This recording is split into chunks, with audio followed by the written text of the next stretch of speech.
ರಾಜ್ಯಾದ್ಯಂತ ದಲಿತರ ಭೂಮಿ ವಸತಿ ಹಕ್ಕಿಗಾಗಿ ಮತ್ತು ಇತರೆ ಹಕ್ಕುತ್ತಾಯಗಳಿಗೆ ಆಗ್ರಹಿಸಿ ರಾಜ್ಯದ ಎಲ್ಲಾ ತಾಲೂಕು ಕಚೇರಿಗಳ ಮುಂದೆ ದಿನಾಂಕ 18/7/2025 ಶುಕ್ರವಾರ ಸಮಯ ಬೆಳಗ್ಗೆ 11ರಿಂದ ಸಂಜೆ 5 ಗಂಟೆಯವರೆಗೆ ಪ್ರತಿಭಟನೆ ನಡೆಯುವುದು.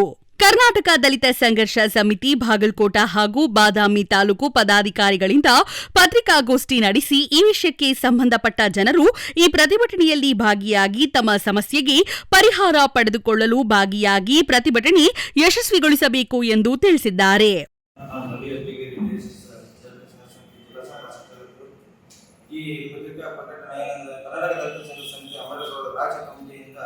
ದಲಿತ ಭೂಮಿ ವಸತಿ ಹಕ್ಕಿಗಾಗಿ ಮತ್ತು ಇತರೆ ಹಕ್ಕುಗಳನ್ನು ಆಗ್ರಹಿಸಿ ಪ್ರತಿಭಟನೆ ರಾಜ್ಯದ ಎಲ್ಲ ತಾಲೂಕು ಕಚೇರಿಗಳಿಂದ ದಿನಾಂಕ 18/7/2025 ಶುಕ್ರವಾರ ಸಮಯ ಬೆಳಗ್ಗೆ 11ರಿಂದ ಸಾಯಂಕಾಲ 4 ಗಂಟೆವರೆಗೂ ಈ ಧರಣಿ ಇರುತ್ತದೆ.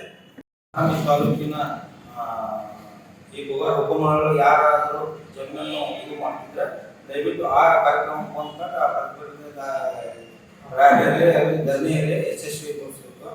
ಹಾಗೂ ಕೈಗಾರಿಕಾ ಸ್ಥಾಪನೆ ನೆಲದಲ್ಲಿ ಕೆಐಡಿಬಿ ಜೀವನಹಳ್ಳಿಯ ಚಲರಾಯಪಟ್ಟಣದಲ್ಲಿ ಗುರುತಿಸಿರುವ 177 ಎಕರೆ ಫಲವತ್ತಾದ ಕೃಷಿ ಭೂಮಿ ಭೂ ಸ್ವಾಧೀನ ನಿರ್ಧಾರವನ್ನು ಸರ್ಕಾರ ಕೂಡಲೇ ಹಿಂಪಡೆಯಲಿದೆ. ಪರಿಶಿಷ್ಟ ಮೇಲೆ ದೌರ್ಜನ್ಯ ಪ್ರಕರಣ ನಿವಾರಣೆ ಸರ್ಕಾರ ಸ್ಥಾಪಿಸಿರುವ ದೇಶೀಯವಾದ ಈ ಪೊಲೀಸ್ ಠಾಣೆಗಳಲ್ಲಿ ಅಗತ್ಯವಿರುವ ಸಿಬ್ಬಂದಿ ಮತ್ತು ಮೂಲಭೂತ ಸೌಕರ್ಯ ಒದಗಿಸಬೇಕು.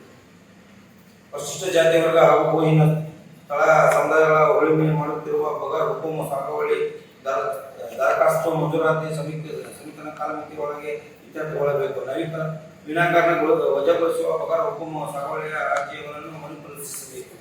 ಈ ಸಂದರ್ಭದಲ್ಲಿ ಕರ್ನಾಟಕ ದಲಿತ ಸಂಘರ್ಷ ಸಮಿತಿ ಅಂಬೇಡ್ಕರ್ವಾದ ಬಾದಾಮಿ ತಾಲೂಕು ಘಟಕದ ವತಿಯಿಂದ 18/7/2025 ನಡೆಯಲಿರುವ ಪ್ರತಿಭಟನೆಯ ಕುರಿತು ಕಾಣಿಪ್ಪ ಭವನದಲ್ಲಿ ಪತ್ರಿಕಾಗೋಷ್ಠಿ ಮಾಡಿದ್ದ ಸಂದರ್ಭದಲ್ಲಿ ಜಿಲ್ಲಾ ಸಂಘಟನಾ ಸಂಚಾಲಕರಾದ ರವಿ ಅಬ್ಬಿಗೇರಿ, ತಾಲೂಕು ಅಧ್ಯಕ್ಷರಾದ ಹುಲಗಪ್ಪ ವಡ್ಡರ್, ತಾಲೂಕು ಸಲಹಾ ಸಮಿತಿ ಅಧ್ಯಕ್ಷರಾದ ಪ್ರಶಾಂತ್ ಕಟ್ಟಿಮನಿ, ಸಿದ್ದು ತಳವಾರ್, ರವಿ ತಳವಾರ್, ಆನಂದ್ ತಳವಾರ್, ನಗರ ಘಟಕ ಸಲಹಾ ಸಮಿತಿ ಅಧ್ಯಕ್ಷರಾದ ಇರ್ಷದ್ ಡಲಾಯತ್, ಪ್ರದೀಪ್ ವಡ್ಡರ್, ಶಂಕರ್ ವಡ್ಡರ್ ಇನ್ನೂ ಅನೇಕರು ಉಪಸ್ಥಿತರಿದ್ದರು.